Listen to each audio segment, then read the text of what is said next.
Hi everyone, it's Jennifer here. Thank you for watching Really Rooted. Happy 2024.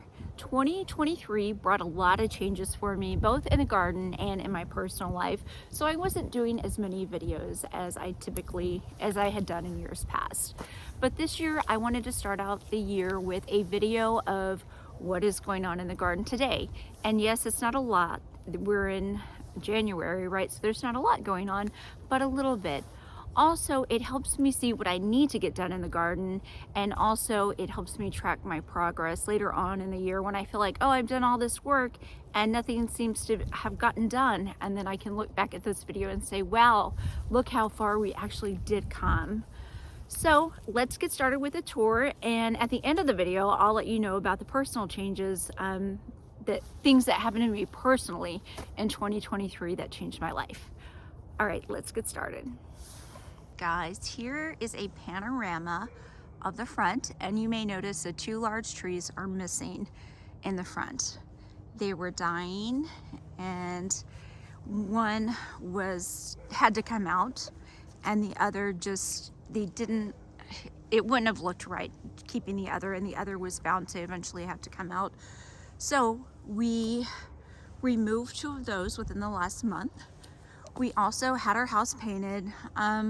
I would love to be the kind of person that opted for change, but I really love a traditional decor, traditional style, and so I went with a soft cream instead of white, and then we went back with black shutters. It looks like we are going to have to replace those shutters anyhow, so I may experiment with some other colors in a few years when we decide to go ahead and replace those shutters. So as many of you know, we own this area over here. It's just forested and raw, and there's a lot of tree branches back there. We leave it for the environment. We are in the city limits here, so there's not very much room for wildlife to habitat. So we just feel like we're doing our part to keep it like it is for now. We don't have any plans to develop it or anything like that, but time will tell. Over here we have the Carolina blue sapphire cypress, I believe, and this was just about 2 or 3 foot when I planted it.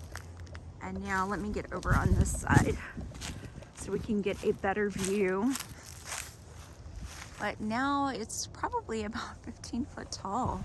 So these things grow very quickly, and they have this really beautiful blue growth, and I just love it. I just love it. It gives us some privacy. I just think it's very nice looking. I have some daffodils planted in here. It looks like I've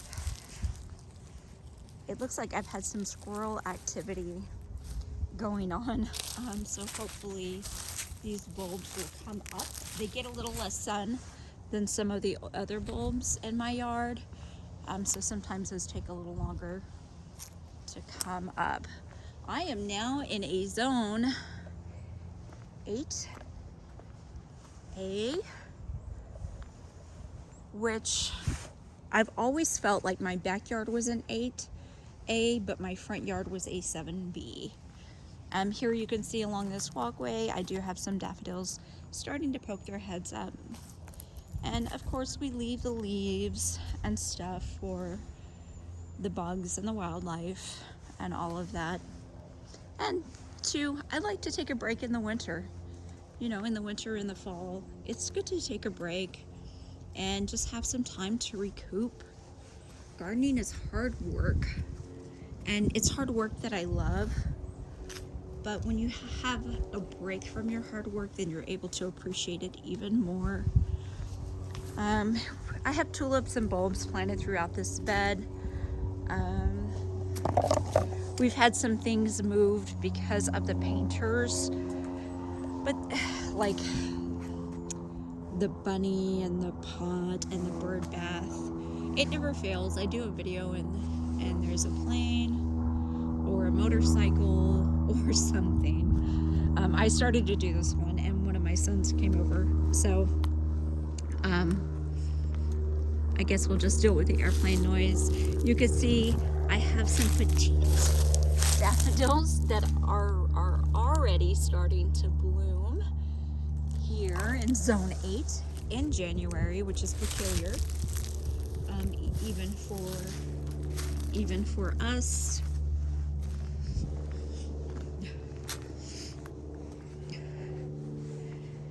And then I'm going to show you, let me get a better picture. I'm going to show you the front of the house from this angle.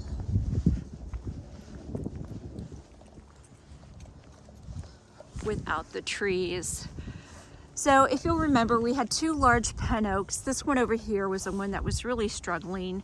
We had a boxwood hedge that was really struggling, and all of my plants seemed to struggle. On the opposite side of the sidewalk next to the house on the foundation side, all of those plants struggled because these pine oaks were just so massive and they were struggling, so they were soaking up a lot of nutrients and water, and it was just time for them to come out. And it was really sad to see them go. I'm not sure when they were planted, but probably sometime when the house was built in the 1950s. We replaced them with a Foster Eye holly, and these are supposed to get about 12 feet wide and maybe tops 30 foot tall. And I am going to be replacing the boxwood. You can see the boxwood over there. I had the winter gem boxwood up here, and it doesn't do well. This part of this house gets late afternoon sun, but not a whole lot of it. And I think that the winter green is going to do better than the winter gem has done. So we're going to be replacing that. And I'm going to move this to another part of the yard, the winter gem boxwood to another part of the yard, because these just struggled quite a bit.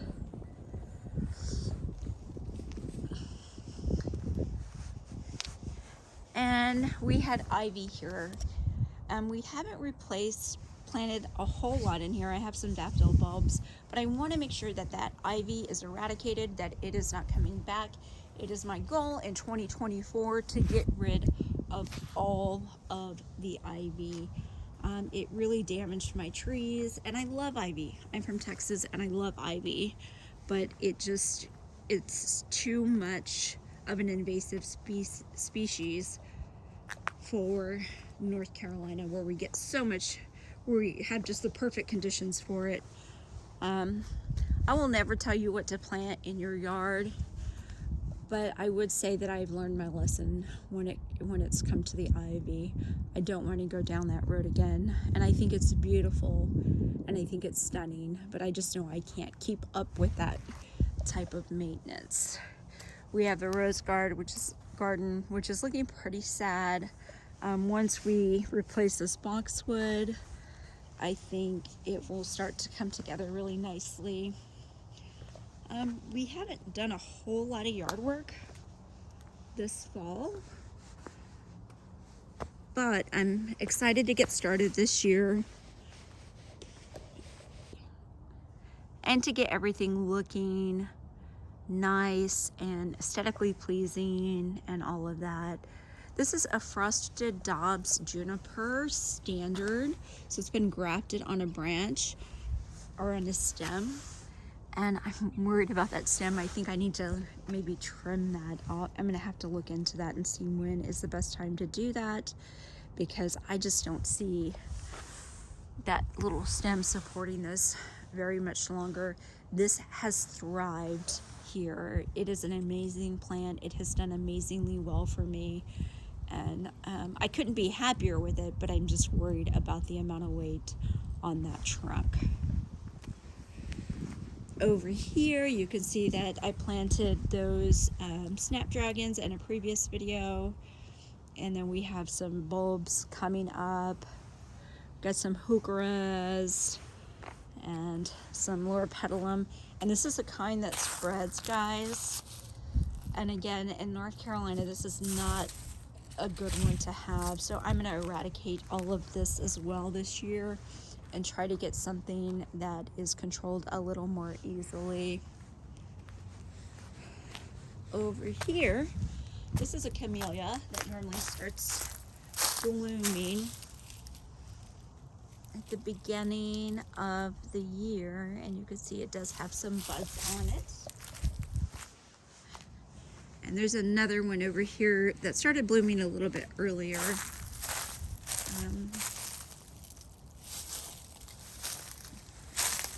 Let's see.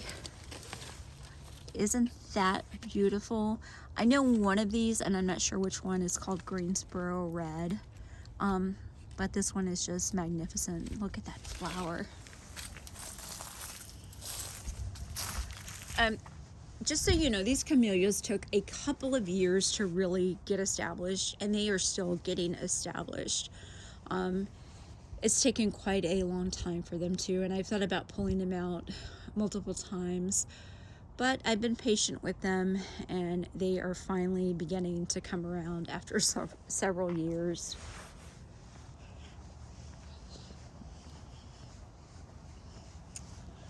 Down below we have the vegetable garden, and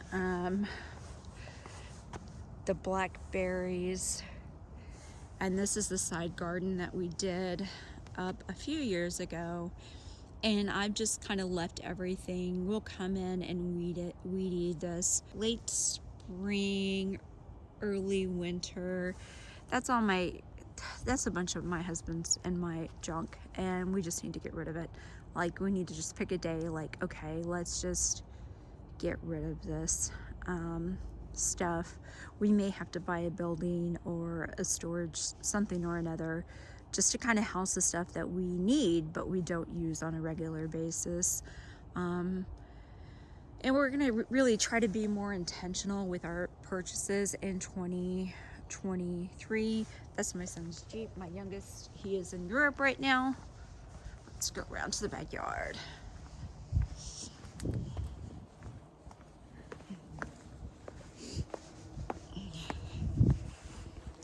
Right here, one of the goals for 2024 is this is just kind of wasted space. So I want this concrete wall to kind of come along here to that you see that point, and have just another bed in here that's kind of level, you know, with my upper thigh. Just for maybe some strawberries, or I'm not sure what yet. We'll just have to see, but that is on the agenda. It's only one more brick wall because this brick wall is already here, and then it's a triangle, so it's going to go into that other brick wall as well. This is a cute little bridge that my daughter sent me for my birthday, believe it or not. And I need to get it moved, but it's going to take 2 people to move it. So I need to recruit my son. I know exactly where I'm going to put it now.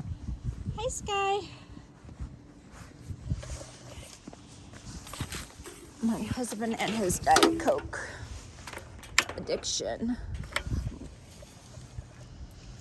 Here is the pool. We swam up until early October. As many of you know, I love to swim, and I'm looking forward to it again when it warms up. We have some boxwoods. Everything's gone to sleep back here except for, you know, of course, the Italian cypress. Now, Italian cypress is a plant that I should not be able to grow here, but I'm going to tell you the reason I am able to grow it. First of all, once you get over this other side of the concrete, that immediately drops off. There is a slope of like 12 feet. Also, even though we do have clay soil back there, there's not a lot of water penetrating, so most of the water is going well below the pool and draining out the bottom portion of that slope. So these Italian cypress are not getting so much water that they're unhappy. They're doing quite well, knock on wood, and I just got lucky. Sometimes we just get lucky with plants, and this is one that I have gotten lucky with. Here are my lotus. Again, late winter, early spring. I'm going to take these out and divide them. I have them in little containers, little plastic tubs, but they definitely need to be divided this year.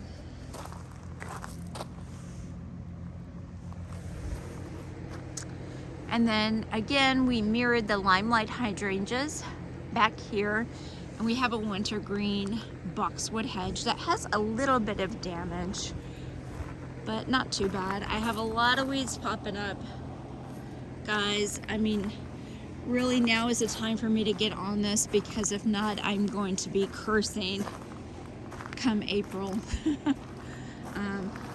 So I'm gonna start getting on these weeds, start spraying them. Let's go around back. I hope you can hear me because of the, we'll take a peek in the greenhouse too.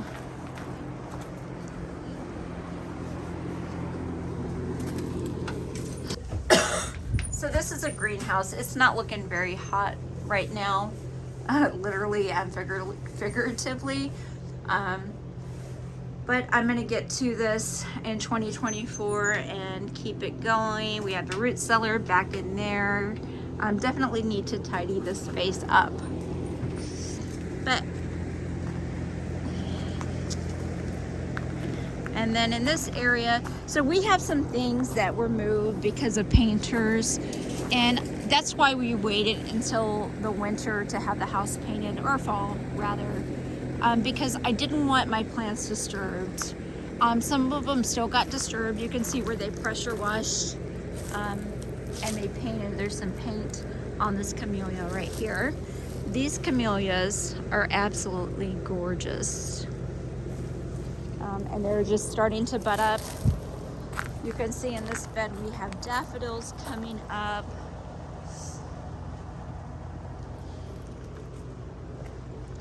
And I have so much birdseed in there. I guess it's because of my cats. I need to find another place for the birdseed. We do not empty our fountains in the winter. We should, but we don't. And so far we haven't had a problem. I guess we're warm enough to where it doesn't freeze very often, and if it does, it's not for very long. And again, this is that Loropetalum that spreads like crazy. You could see there's, I think it's a honeysuckle vine. I am on a mission to eradicate anything invasive from this yard in 2024. This is the backyard.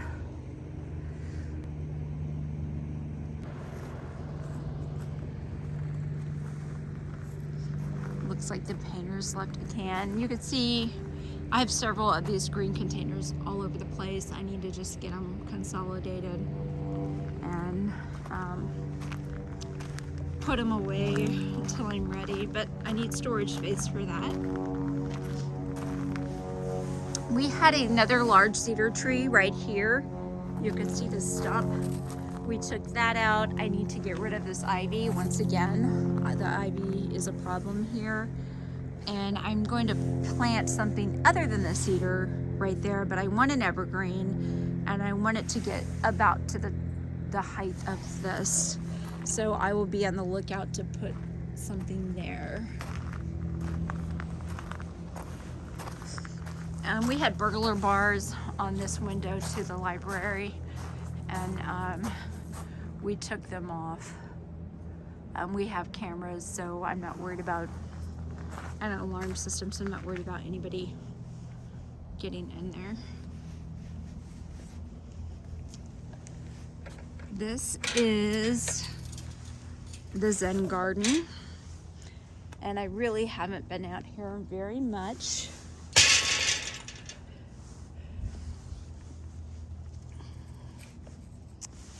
But I love this space.